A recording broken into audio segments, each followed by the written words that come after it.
Good afternoon বন্ধুরা, টিঙ্কুজ unique কিচেনে আপনাদের স্বাগত। আজকে লাঞ্চে আমাদের কি হয়েছে তার একটু শর্ট ভিডিও নিয়ে এসেছি, চলুন দেখি। এই দেখুন ভাত হয়েছে, এই গাঁঠি দিয়ে চিংড়ি মাছ দিয়ে তরকারি হয়েছে,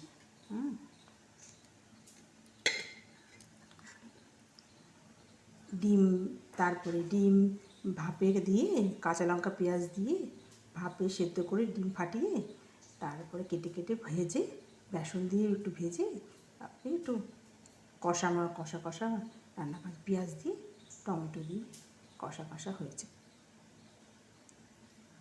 ডিমের কষার মতো। ঠিক আছে, এই হয়েছে মুসুর ডাল পেঁয়াজ দিয়ে হয়েছে। এই আজকে মিষ্টি দই আছে, টক দই আছে,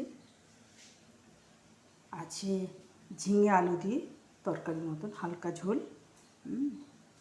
আছে ট্যাংরা মাছ বেগুন দিয়ে ঝোল কালো জিরে ফোড়ন করে, আর এই ডিমের ভাজা ঝোল করা হয়নি, দুটো ভাজা রাখা হয়েছে, দাদা ভালোবাসে এই জন্য। এই হচ্ছে আজকে আমাদের লাঞ্চের মেনু। ঠিক আছে বন্ধুরা, নমস্কার, এখানেই রাখছি, আবার অন্য কোনো ভিডিও নিয়ে আসবো। ঠিক আছে।